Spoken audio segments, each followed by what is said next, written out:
Good evening, everybody. Thank you for inviting me. It's really a pleasure to be here. And it's always nice to be in a classroom or in a lecture hall, and that reminds me of the story of a university professor who entered the lecture hall and started his lecture by asking the students, if there's any idiot in the room, please stand up. After a long silence, one student stood up, so the professor asked him, "So you consider yourself an idiot, why?" The student said, "Actually, I'm not. I was just so sorry to see you the only man standing." So for the next 30 minutes, I will be your idiot. And before I start, I'd just like to correct one thing that you have said in the introduction, that I'm a former journalist. Actually, I think that's wrong. I'm not a former journalist, I am a journalist. It's simply when I'm checking in a hotel, you are asked, what is your profession? I always write journalist, because I truly think that journalist is a profession, CEO is a function. CEO is a function, it's not a profession. Speaking about content and the importance of content, we are actually in a very privileged situation to work in the media industry, in the content business, at the beginning of a new era, at the beginning of the digital era, and that means at the beginning of one of the four most important innovations and developments, discoveries in mankind. I think what are the most important innovations? I think it's clearly not the wheel, or it's not gunpowder or pistols, it's not, what else could it be? No, I clearly think the four most important innovations are the invention of language, because without language there would be no civilization. Only language gives people the possibility to express and to distinguish themselves from animals. And the second invention is, the second most important innovation is the invention of writing. The fact that you could write down things enables you to share your knowledge, your views, your conviction with other people, and that enables you to develop civilization and a culture. The third most important innovation is the innovation of printing. With printing, and here I'm quoting Bill Gates, printing was able to distribute knowledge around the world and made it accessible to a mass market.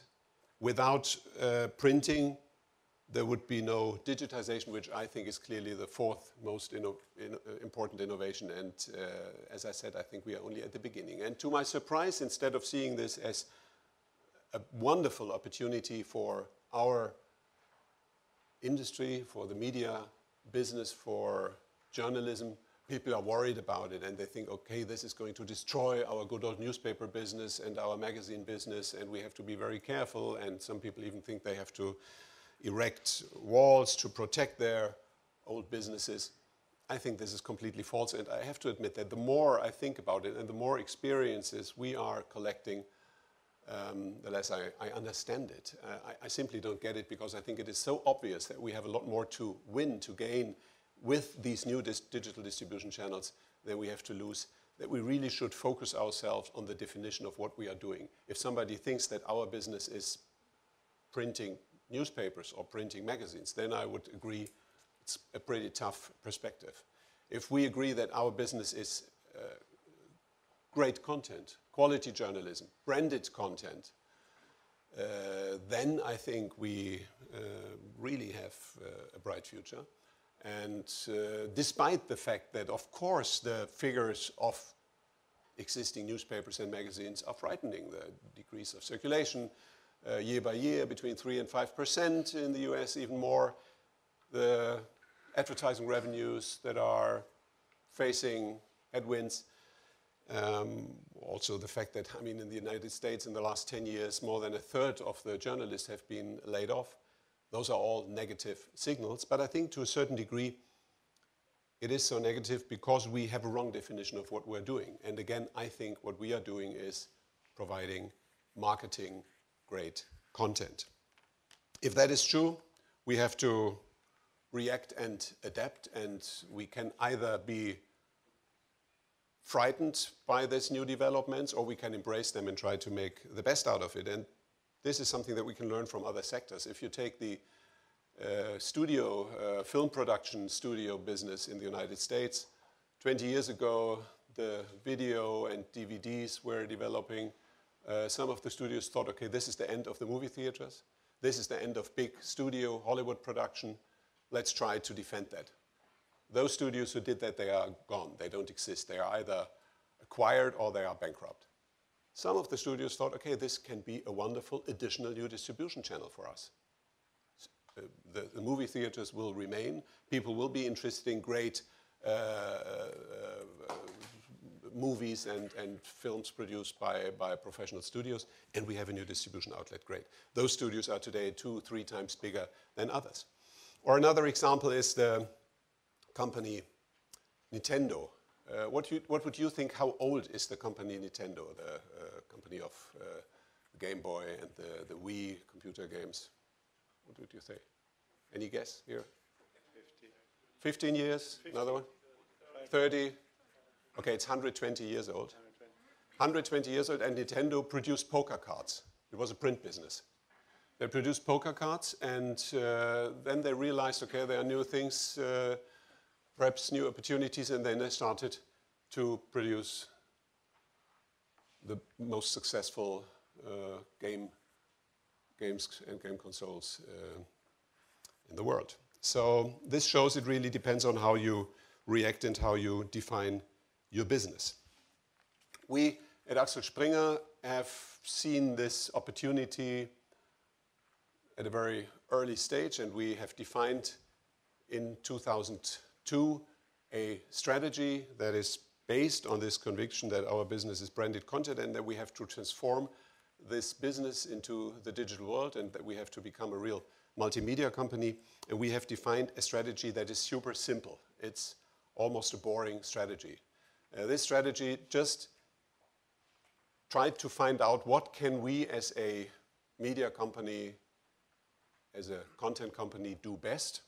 Where do we really have expertise in? And we defined 3 core competencies. One is that we know how to create great content that is attractive for a mass market audience and create with that content strong brands. Second competence is we know how to monetize these brands and the reach of the brands towards advertising clients. And the third competence is we know how to use these platforms, the reach, the brand credibility, in order to create successful classified ad marketplaces, being cars, real estate, and jobs. That's what a newspaper company, what Axel Springer has done for the last 60 years. And in the analog world, in the past, that has been embraced by one product. It was the newspaper, the Hamburger Abendblatt or the Berliner Morgenpost. That was great content, created a strong brand, being monetized by advertising and being used as a platform for classified ad business. In the digital world, we do exactly the same. The only difference is that it's not all done in the same product, on the same platform. It's, in a way, done in 3 separate segments, and we very often have even these businesses in independent companies and independent entities. But in line with this old 3 core competencies, we either buy or launch market-leading content platforms, we either buy or launch market-leading marketing companies, and this is mainly performance-based marketing, which is the new digital way to do successful advertising. The consumer only pays if the ad really led to a transaction, and you have the technical possibilities to monitor that. And the third priority is the classified ad platforms, buy or launch market-leading car, real estate, or job portals. So that's what we are doing. So far, we are doing well. 25% of the total sales of the company are online, 12% EBITDA margin. So it's not a hope for future business. It's a real serious business today. And it is the second biggest pillar of the company already. And the company in general is in good shape, record profits last year. Having said that, I don't mean we made it. We are done. Not at all. It's a starting point, still an open end. We don't know where it's going to lead us. And we should absolutely not be happy with the fact that we might be the best in class compared to our traditional print peers. That cannot be the frame of comparison. We have new challenges, new competitors, and as I said, it's a good beginning, but the challenges are ahead of us. The challenges and, of course, the opportunities, because when I spoke about the digital world and what it can do for us, I think the most encouraging development that I see, and that is really motivating me, is the development of the mobile internet. We have seen a search-driven content consumption in the stationary internet, and we have seen a development where this has been a free model. Every content was offered for free. And so far we had to admit that it's pretty hard to really make money with these only advertising financed content offerings. Some super dominant players can do, like Bild.de and a couple of others, but it's not a real competitive and successful market. So we need access to the second revenue stream, and that is the paying consumer. And as I said, in the stationary internet, that was pretty difficult. In the mobile internet, on the mobile devices, I think it will be much more realistic to achieve that. And if we are talking about these developments, if we are talking about a real reading device for branded content, then we are now all somehow amazed by the first tablet PCs, particularly by the iPad. And it's great. It's, from a technology point of view, not very exciting. It's a bigger iPhone somehow. From a consumer perspective, it is revolutionary because it really allows you to enjoy branded content, the visual aspects of it, great layout, photos, drawings, typography. It allows you to read everything in a very easy way. And it allows you to do that in a lean back situation where you do not work with a keyboard like in the office, where you can lean back on a couch or in your bed or in a train, like with a magazine or with a newspaper. That's why I really think that these tablets, these new mobile devices, are the newspapers and the magazines of the future. I'm deeply convinced, but if I'm saying that, I don't mean the tablets of today. I don't know if you have seen this second Wall Street film with Michael Douglas. When the film starts, he's leaving the prison and he gets everything that he has, that he owned when he entered the prison, and so suddenly the person is putting his old mobile phone on the table. And this is 15 years old, and it really looks, I mean, you cannot imagine. It's super heavy, and you cannot even put it in your pocket, so it's unbelievable. It comes from a different era. So I would say, imagine that the iPad of today is probably Michael Douglas' mobile phone from Wall Street 2 in 10 or 15 years from now. So these things will change tremendously. I would guess that probably an iPad in 10 years is more looking like this, yeah. As thin as this, you can fold it, you can put it in your pocket, and it will be a lot cheaper. Still the same quality of a high-resolution screen. And then if this is achieved, you have a real mass market device, which is even easier to use. And then you have a situation where I really don't mind whether I'm reading something on paper or on electronic paper, whether the paper is made out of woods or made out of oil and other elements. I really think that we have to somehow reshape our thinking. What is paper and which role it plays? It is a reading device, and the consumer will take what is the easiest to use. And I think traditional paper will survive longer than people think, because in some situations it still has advantages. If I look at my 15-year-old son, in some situations he reads on his mobile, he reads on his computer, but sometimes he simply prefers a newspaper or a book. So it's going to continue to play a role, but the role will be smaller and smaller, and one day we won't even mind, and we won't even be able to really distinguish and we will come to that point, that it is not the medium that is decisive, it is simply only the content. So from a consumer perspective and from a journalist perspective, these new reading devices that are starting to develop and that are starting to become mass market products bear tremendous opportunities. From the perspective of managers and from business people, even more so, because, as I said, on the stationary internet, people are used to consume everything for free. On the mobile devices, people are used to pay for everything that they're doing. They pay for a telephone call, they pay for an SMS. Sorry, I will be 5 minutes late. They pay for it, and they pay for apps. So why shouldn't they be willing to pay for great content? The pay model needs to be easy to use, of course, and we should be totally agnostic which pay model is going to be the leading one. I don't know it. And I think it's a bit short-sighted and a bit superficial if people are now making jokes, oh, look, the Murdoch people, it's a total failure when they are erecting the paywall around the Times because they lost 90% of their readers. Okay, yeah, they lost 90%, but they keep 10% and they have 200,000 paying subscribers out of nothing in 6 months with almost no marketing budget. If a print publisher would have made that 20 years ago, he would have been a superstar. Everybody said, how did he do it? So it always depends from which perspective you look at it. But we don't know if that is going to be the model. We didn't do it so far. We are not erecting paywalls.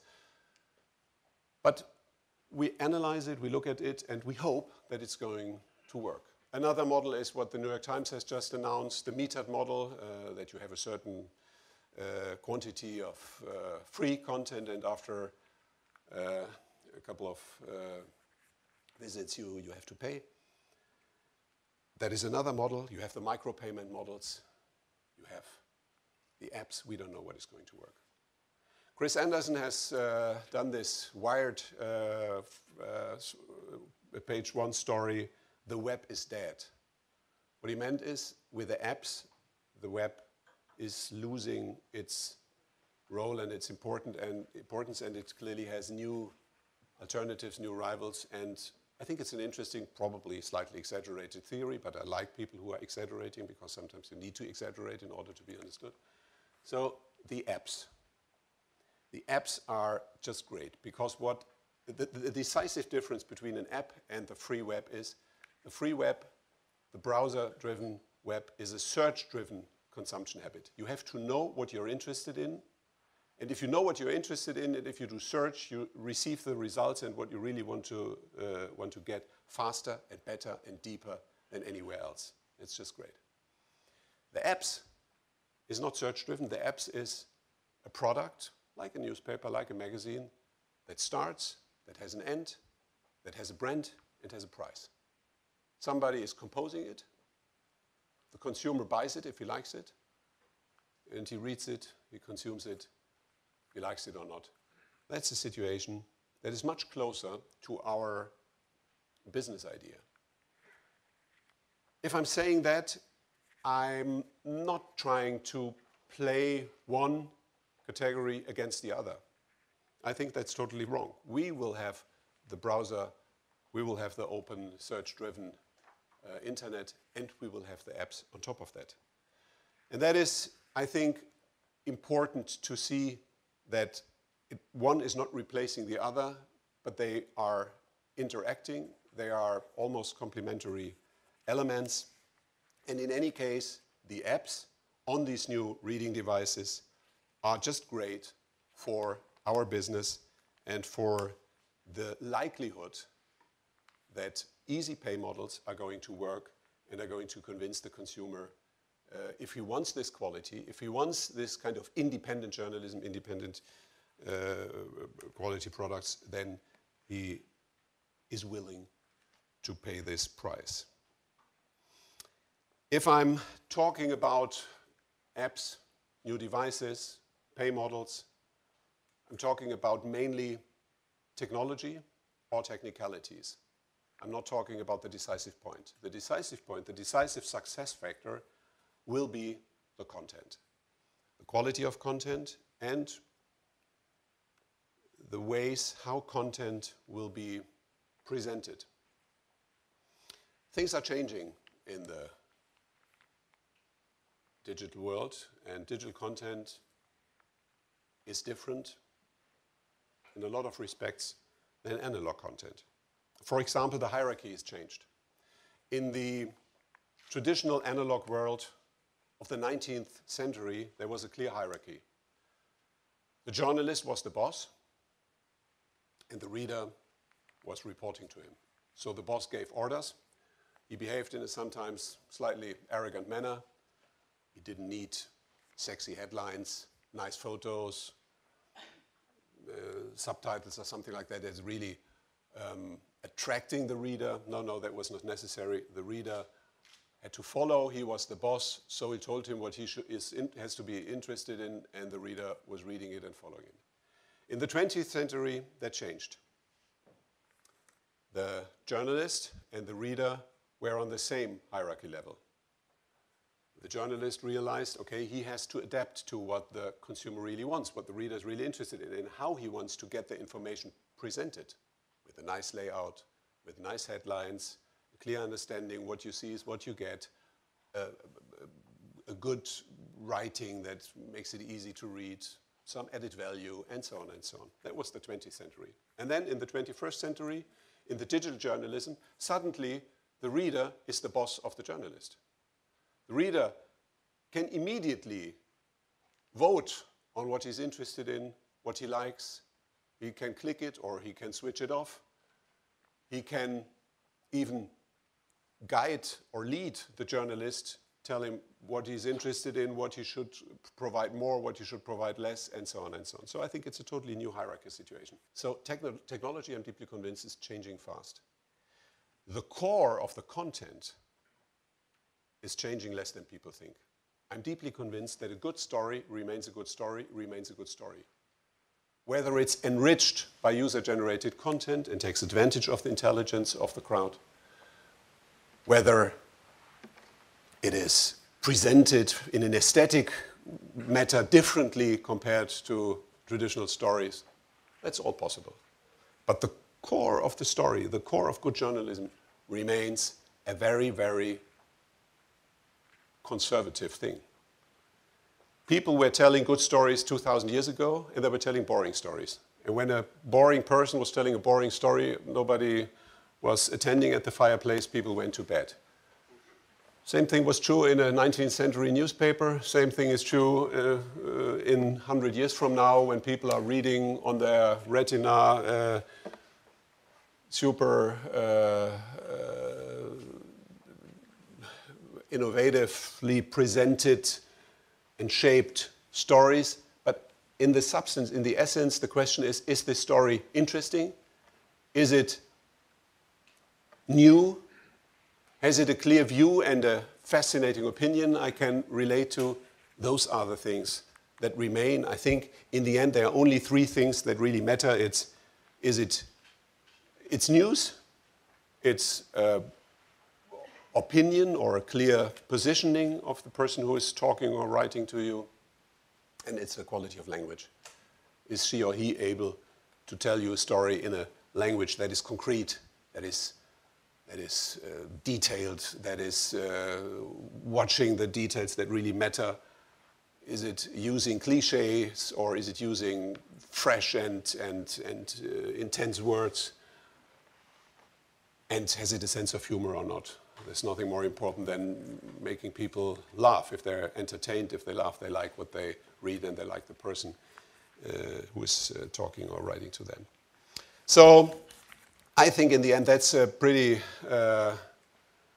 important thing to distinguish between technology changes and opportunities, the presentation of journalism and news on the other hand, and the substance of the story, the substance of journalism. And here, if you go back to Theodor Wolff, the famous editor-in-chief of the Berliner Tageblatt, when he was sent as a reporter to France in 1895 to write about the famous Dreyfus court case, if you look to these stories, if you read them today, it's exactly these elements.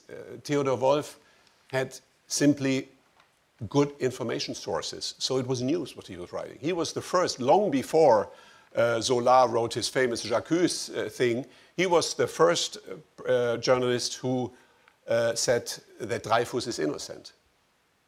And he had sources of information, he had papers that he knew and material that he knew as a fundament for this news element in his stories. Secondly, he had a clear view. He said, as I said, he is innocent. So he expressed himself. He said, this is my position. I think he's not guilty, and those are my reasons. So people liked that he was positioning himself, that he was not hiding away behind a kind of pretended neutrality, which doesn't exist. He showed his true face and he took position. And the third aspect is, of course, language. I mean, when you read these stories, they are so well written. It is so imaginative that if you read it today, you have the feeling you are standing there and you see Dreyfus walking along the street on this military parade. It's amazing, and it's all about these three elements. And I think we have to keep that in mind if we are trying to redefine and innovate journalism. Yes, there's a lot of change, but if you're changing almost everything, you have to even be more assured what is going to remain. There is no situation in life where everything is changing. This is bullshit. It's not existing. So it's always something, the essence of something that you have to distill and that you have to define in order to know what is going to change and what is going to remain. So for us, as a content company, it really means to focus on the true priorities. And the true priorities are, of course, technology. Technology will play a much, much bigger role in our business than it used to be. In the analog world, there was a clear distinction between the creative part of the business and the technology part of the business. The editorial team was producing the pages, and then they were sending them to the printing plant, and the printers were printing it. Journalism here, technology there. In the digital world, this is totally different. Technology and journalism, creativity is closely linked. If you do not have access to the best programmers, if you do not have the best IT people around, you are simply unable to create the best content product. It is impossible. You cannot do it. You can only do it closely linked with technology and technology knowledge. And since that cannot mean that each writer, reporter has to become a good IT guy, that can only mean that you need integrated teams, that you need to cooperate closely. You will have mixed teams. You will have software guys next to reporters and writers. So the role of technology is very important for a content company. And of course, if you are very cost disciplined, and if you want to optimize your workflows, and if you want to have the most efficient workflows, then you have to make sure that you do not only tear down silos between IT and editorial, you also have to tear down, of course, the silos between print journalists and online journalists. You will have in the future only journalists, good reporters. They are the soccer expert, the business writer, the music critic. They will all deliver their great stories to the different distribution outlets, to the newspaper, to the website, to the mobile phone app, to the tablet app. They are journalists loyal to one brand, but not loyal to one distribution channel. So this integrated approach, I think, is also extremely decisive.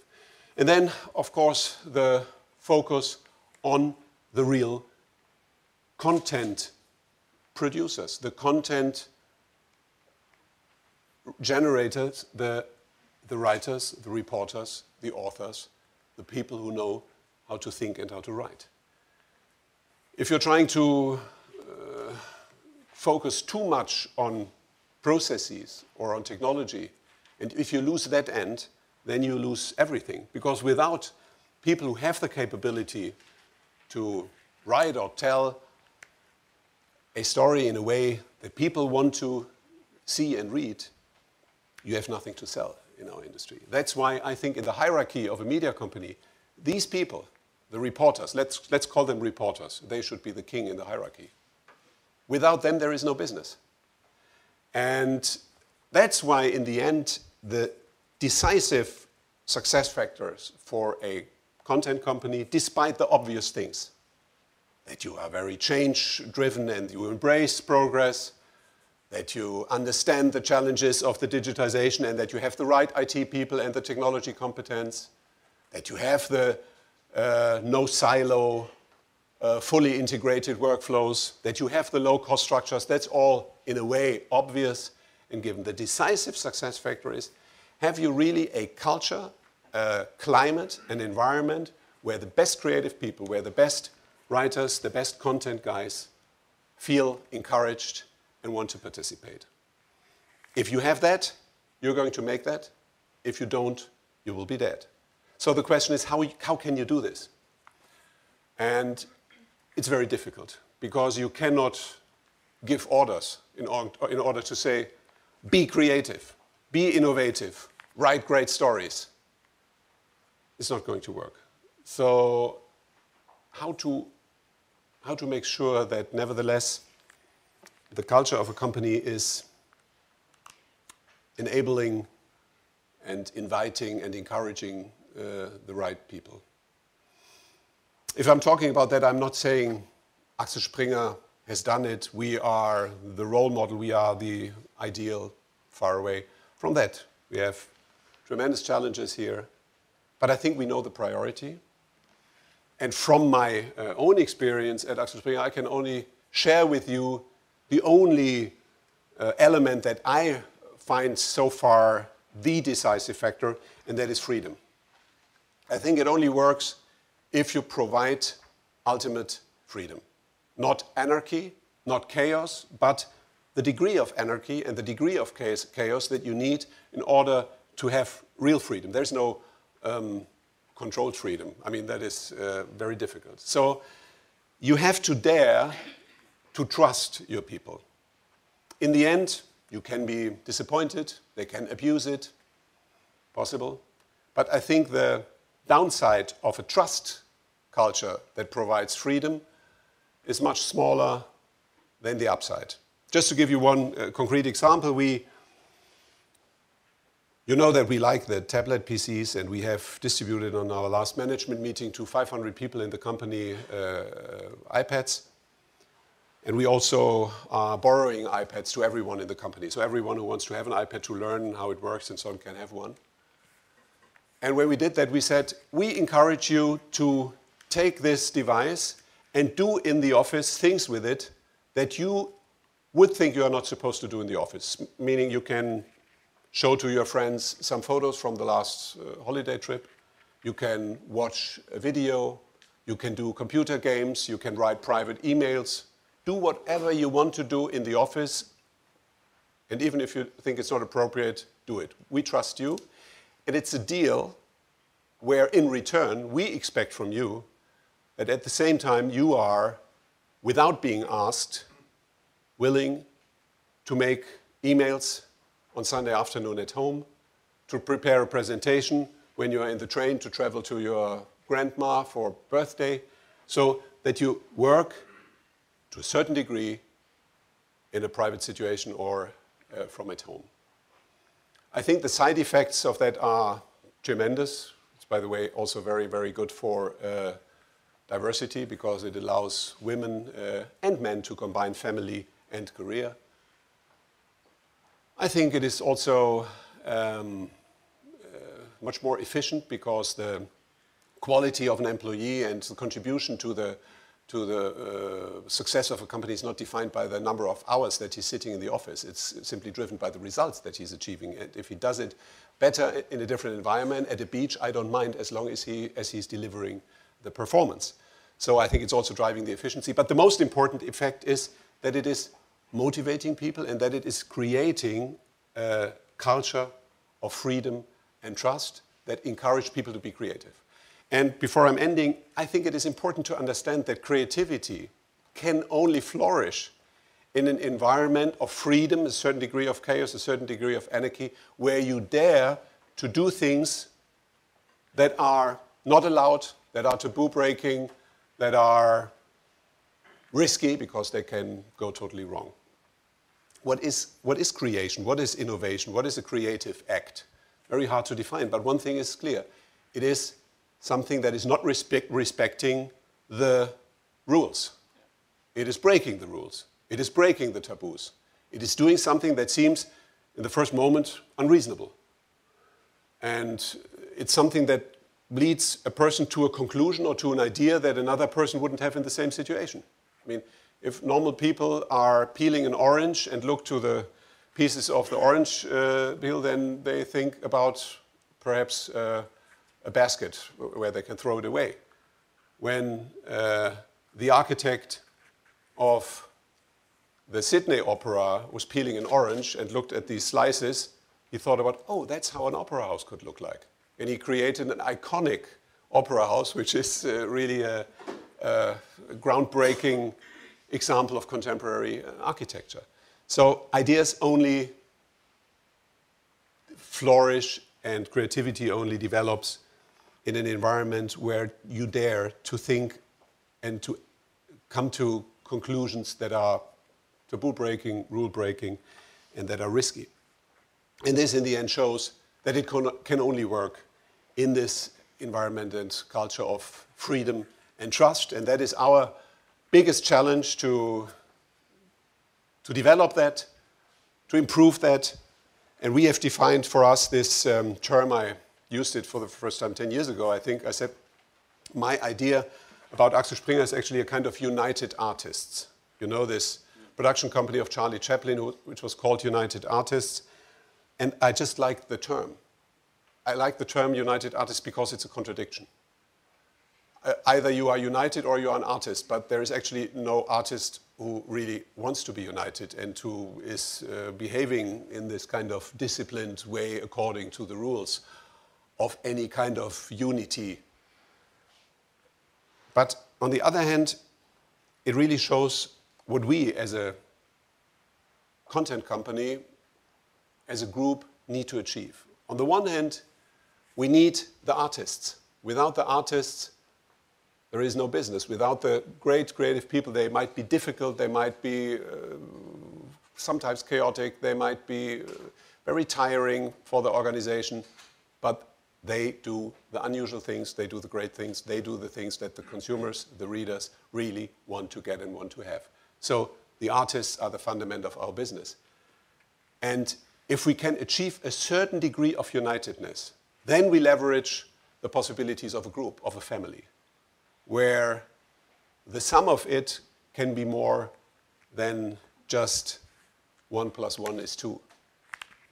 So I really think that the combination of this somehow contradictory elements of united artists, of artistic freedom, and the unitedness of a corporation, of a group, of a family of brands, of a family of very different personalities, that this is a success factor, and that's why we have defined that, and why we try everything to remain united artists in an environment of ultimate freedom and a little degree of chaos and anarchy. With that, I'm done, and I would look forward for your questions. Thank you very much.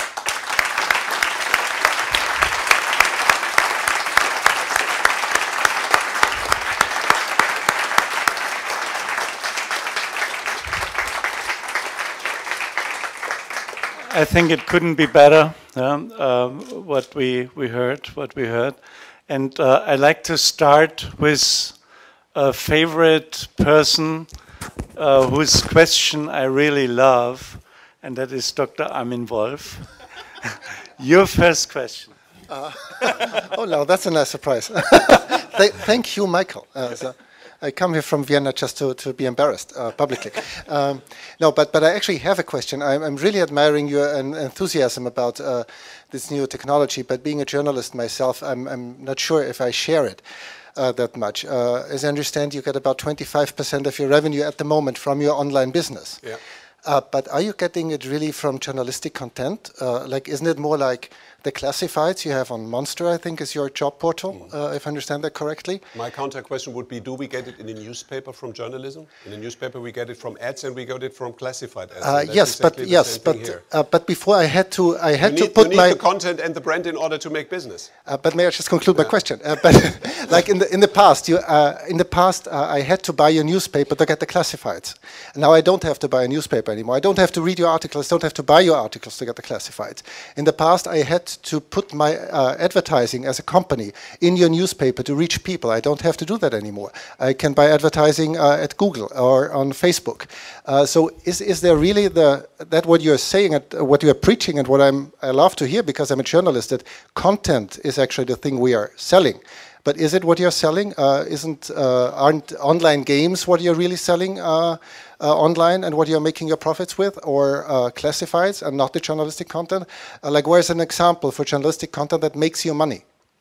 I think it's a very valid question. A couple of answers. First of all, the examples very quickly. Bild.de is very profitable. Au Feminin, the European market leader for female content on the web, is one of the 3 most profitable assets in the company. So yes, there are examples, but they are not enough. And that's why I'm saying that if you want to have a real healthy market and a competition of content-only offerings, then you need to have access to revenue streams. And that's why it is so absolutely vital that we are able to convince our consumers through great content that we offer and through new devices and pay models that they're willing to pay. That's one part of the answer. So I really think that this is a very crucial point, and that we as a market leader could say, okay, we don't mind that much because we have some of the super powerful market leading brands, and there will always be 1 or 2 who are going to make money. But if you want to have a broader competition and a variety and diversity, then you need a different situation as you have in the stationary internet. You need to have access to 2 revenue sources. That's one answer. The other answer is if you look to and that comes back to the thing that I've just said, that in a way in the analog world you also needed the content and the brand in order to be able to make business, but the business come from advertising and classifieds to a very large degree, apart from the paying reader. We talked about that in the first part of my answer. So is that really different? Is it totally different in the online world? I think if you look at it carefully, not really. You have the different entities. That's what I said at the very beginning. You have not everything embraced under one product umbrella. You have perhaps 3 different products. But what we have shown to our shareholders, and here I'm speaking in a very almost analyst-minded way, what we have shown and proven to our shareholders in the last years is that if Axel Springer is buying an online-only company, a performance-based marketing company, or a classified ad company, we have proved that we add value and that the company is developing after our acquisition much better than before. If that would be not the case, then our shareholders would say, okay, why should I invest in a company that has this kind of old media stuff, that is only a hurdle, is only a liability in order to develop the really fast-growing, super successful online business? I'd rather invest directly in one of the online-only companies. Fortunately, they came to the conclusion that our case is right.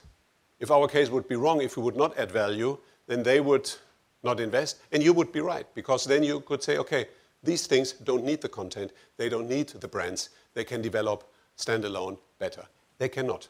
When we have bought Xerox, it was the 2nd biggest player in Europe, and since we have acquired it, it gained in the first year, I think, 19% revenues, and in the next year, it gained 15% revenues, whereas the rival, Trade Doubler, who is doing exactly the same business than Xerox, exactly precisely the same business, performance-based marketing, almost the same markets in the same countries, lost in the first year 9% and in the second year 16%. So the combination of branded content and the mass market audience that we have and the traffic that we generate and the access to consumers that we provide seems to be helpful. Another example is Stepstone. It's the job classified ad platform. We invested in Stepstone 7 years ago in Stepstone, Germany. The whole company was then almost bankrupt, didn't work. Since we have invested in Stepstone, Germany, Germany became the most successful market of Stepstone. It was by far the biggest profit generator of the whole Stepstone family. Then we have acquired additional shares. We have taken over the company entirely. And since that, we are exceeding the business plan by far, because since we are also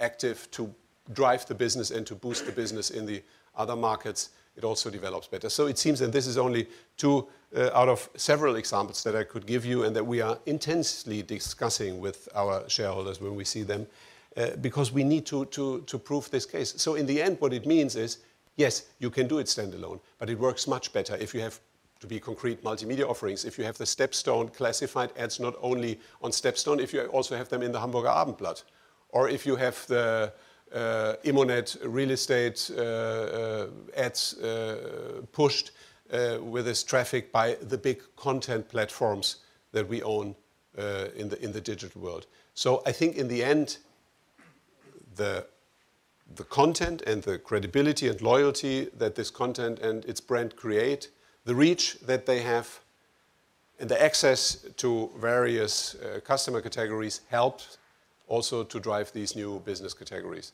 And that's why I would say it makes sense to combine that, and it makes sense to believe that the duplication of our old three core competencies also makes sense in the digital world. I would just have a question about we as greenhorns now of the Berlin School, right? We will learn a lot about change management, right? What would you say is your secret of change management in that environment you're there? Fortunately, I have no secrets, and I think it's not one factor. I mean, the whole change process is always difficult because it is in the nature of people that they don't want to change. You don't want to change, I don't want to change. It's in the nature of people. So if you confront people with change as such, it's always difficult at the beginning. You have to have good arguments, and you have to have the right structures and the right motivation. And I think the most important factor, to give you a precise answer, is that we, at a very early stage, decided not to have separate organizations for online and print, that we have no silos, that we did not allow that. Of course, it was also important that we said no fear of cannibalization. It's much better to cannibalize yourself in order to be cannibalized by others. But the most important thing was no silos, full integration, and that means, in a very concrete way, allowing everybody in the company to participate in the success of this transformation. If you would have said, okay, here are 10% of the people responsible for the digital business in the digital segment, we have one digital executive board member, and then 90% of the people are working for the analog business, 3 board members are representing the analog business, we would have failed. It's clear what happens. The 90% trying to defend their old business against these new kids on the block, and who wins? The 90% against the 10%. Instead of that, we said this distinction isn't possible, because there is no responsibility on the content side for online only or for print only. And that allows everybody, I mean, you cannot imagine how much the conversations changed I had with the editor-in-chief of the Bild-Zeitung. At the beginning, when he was responsible only for the print paper, he said, well, circulation is slightly going down, but it's not that bad. I mean, we have good reasons why it is so, and we are losing less than our competitors. And then we talked, and they said, well, and you know what, these online guys, that's very dangerous, because what they are doing here, of course this is affecting our business, yeah? So that was the kind of conversation we had. And then we said, okay, you are in charge. You are the boss of the Bild brand, and that means also for online, and the top priority is drive the online reach. Suddenly the meetings were just beauty shows. Look, another 15% reach growth, and it's going up here, revenues, everything is nice. Okay, there is a slight print decrease, but that doesn't matter, the absolute figure is great. So it was a success story. And that is the thing. We allowed people to participate in a joint success story, no silos. That's the most important thing. Looking at the creative companies in Germany, but I guess far beyond that, you hardly find creative people at the top. Question number 1, why were you appointed? Question number 2, why do other companies do not appoint people with a journalistic background and the likes? I knew that this would be a tough question, and there are two questions and I have no answer. I mean, to hire me, you have to blame other people and ask them. And why are in media companies and content companies a lot of lawyers, a lot of business people in charge, but somehow the journalists, no, we don't want to have them. It's too dangerous. They are, I don't know, somehow people feel offended by journalists. I don't know. I think it's not a need that you don't need to be a journalist in order to run a media company, but I clearly think it helps because you know where the right taboos and where the wrong taboos are. It's not so easy for the journalists to say, we cannot do this, we always did it differently, because you know better what you should do and what you should not do, which kind of cost efficiencies you can do, and which kind of cost inefficiencies you need in order to be good. So I think it is helpful, and I hope that this rule, everybody can do it except the journalist, is going to change. Yeah, Jannik Sørensen from Denmark, from Aalborg University, but I'm also a journalist or former journalist. I like very much your idea of being constantly a journalist, and I like your idea of putting the reporter as the king, of course, as a reporter. Now I'm working at the university my colleagues are developing media technology, apps, so on, and they are engineers, and they think like engineers. So now my question is, how do you, if you invite programmers and journalists, editors to sit at the same table, how do you bridge this, what seems to me as a quite big span between this engineer thinking and the journalist thinking? Super fascinating question. First of all, my question back would be, do you think that engineers are uncreative and only journalists are creative? No, they're no. creative their own way. Yeah. You know, I think there are very different ways to be creative, and perhaps different languages that creative people might speak, and perhaps the engineers and the journalists don't understand each other because they're speaking different languages. But they are creative engineers and uncreative engineers, and they are creative journalists and uncreative journalists, and the creative marketing people and uncreative, and even I think even a controller can be creative in the way he is looking at things and presenting things. So creativity is something that we should define in a much broader way, and we should not just delegate that to the editorial team. That's one remark. And the second would be, the more diverse a team is, the more successful it is in most of the cases. So if you only hire, or if you only combine in a team personalities that are very alike and very similar, probably the result is not going to be the best. If you have people who are very different, have different strengths and different weaknesses and different mentalities, but they find a way, motivated by the same objective,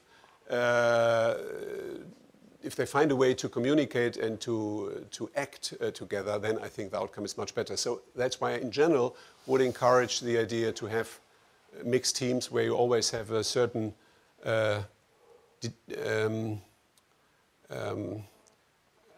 an unpredictable factor of we bother you because we question what you're doing. I think that's always helpful. I agree with you that the content is very important for the future of your business. And if you compare Die Welt with the CD of the Berlin Philharmonic Orchestra, the music industry is gone. And they have no answer how to make a living with that. And how can you protect your company that the people is buying your content and not get it for free? Clearly, the music industry is the negative role model. They are showing what you should not do, what you should avoid. First, try to fight and block the change, and then give up yourself by saying, okay, we unbundle and we allow other people to take our business. I hope that for some structural reasons and for some reasons that are not structural but that are strategy reasons, I hope that for these reasons the media industry is doing better, but I don't know if. we are really doing better long term.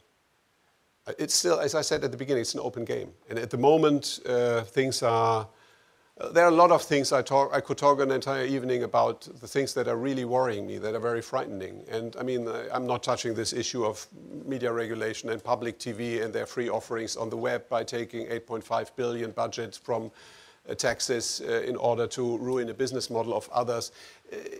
It's very complicated. I would need more time to explain it in depth, because it's also not that easy that you just could say they may not do this, they may not digitize. That's also not an option.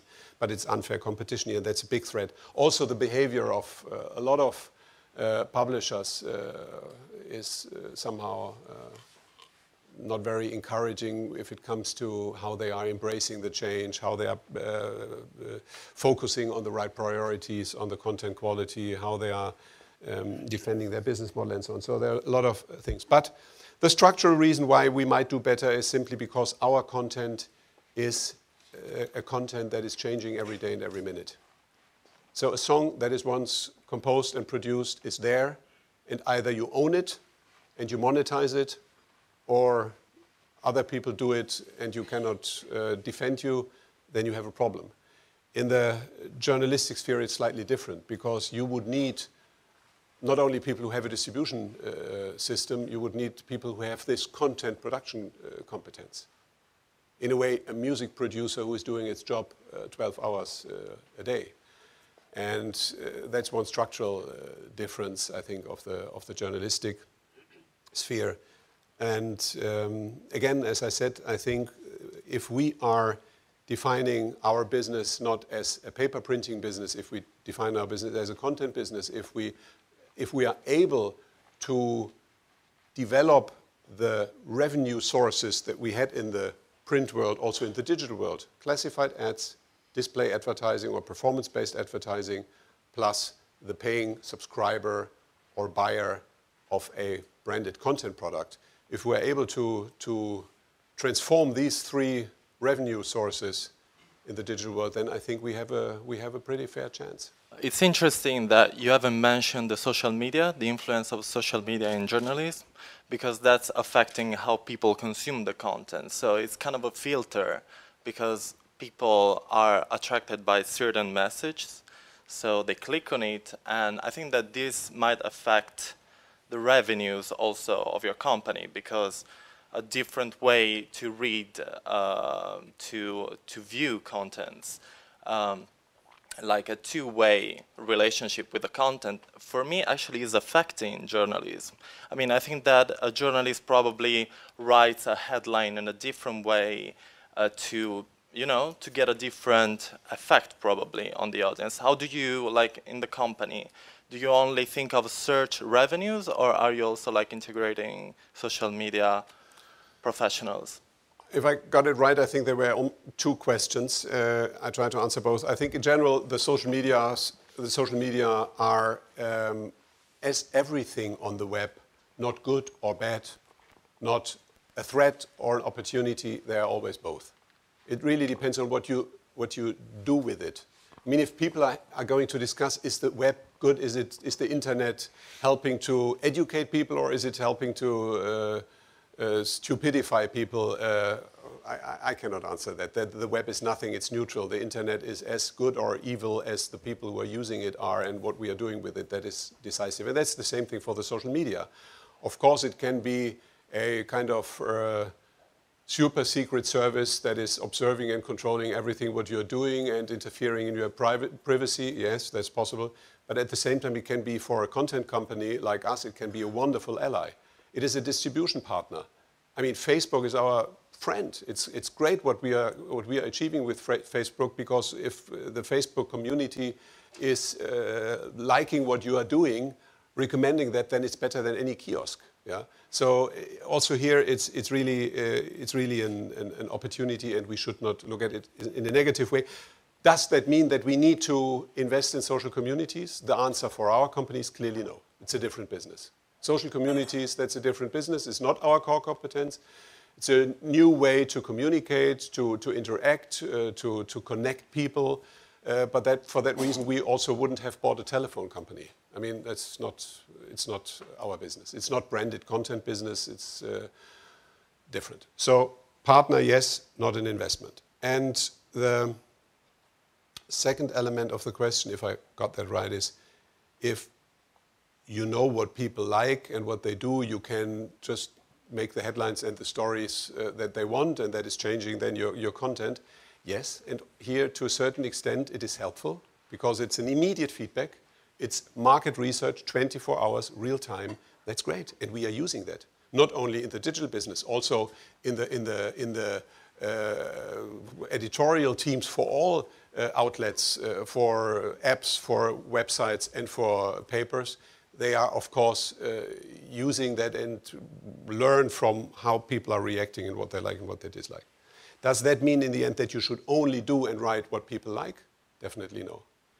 You need, and that's the difference that you need if you want to provide branded content. It always has to do with the principle of leadership and decision and selection. And if you only offer and select what you think people want to have, then you end up like a politician who would say, in a very theoretical case, I think that the Germans hate nuclear energy, so that's why I'm blocking everything on one day. Suddenly people say, okay, we don't like nuclear energy, but we don't like this style to do politics. You try to follow the herd and you are misreading them. And that's why I think you need to preserve this principle of leadership, and you need to, on the one hand, adapt to certain learnings that you get from your consumers, but you also need to try to convince them what you are passionate about, what you really like, and I think that makes then the fascination of a branded content product. Last example to illustrate what I'm talking about, I think there are two kinds of nightclubs in the world. One kind of nightclub, there is a doorman in front of the nightclub who says, beautiful girls inside, come in, and everybody is going on the other side of the street and is running away. Then there is the other category of nightclub. There is a doorman behind the door who says, sorry, upon invitation only, and people are queuing up and everybody wants to get in. So what I want to say is you need a certain degree of, how shall I say, it's not only scarcity, it is also, how would you call it? Yeah, that's the thing, exactly, yeah. That's our way how we do it, that's how we like to do it. If you want to join us, okay, but we don't force you, yeah. And I think that is much more attractive in the end than running behind what you think people want to have. If you could give our current crop of MBA students one tip for being a great leader in the media industry, what would it be? It's very obvious. It's passion. I mean, really, seriously, I think that is the most decisive and important factor. You really have to like what you're doing. And if you like it, that's also true for what we just discussed about the content. If you have a passion for what you're doing as a reporter, people will be interested and will read it. And if you are passionate about the business you are in and about what you're doing and about the people that you work with, then I think the likelihood that people are going to follow you in a motivated way and will give their best is high. Long live the journalist. This was absolutely brilliant what we experienced. I have a bit of a question and a worry about journalism, and that is how to fund greatness. I think there's less and less money that supports, let's say, the area of thorough research, which is probably important for journalism because you don't create, you have to see something and you have to be passionate about something and bring it forward. There was a research by the university in Leipzig that in average the hour dropped from 13.5% to from 13.5 hours to about 11 hours behind. So, I mean, we love what you're saying. We feel that you support great journalism, but it has to go beyond you. the industry has to believe in it. Otherwise, the great journalist is an endangered species. But why do you give now such a kind of depressive ending? I mean, and I have to admit that I don't share your view. And first of all, it is also, I mean, from a very factual point, it's wrong. You're saying there's less and less money. Sorry, money is not disappearing. It's only other people have it. So we have to take it back, and we take it back with passion, and that we love what we do, and then it's going to work. That's a good answer. Yeah, we want to hear that. Yeah? Thank you so much, Dr. Döpfner. Thank you for coming.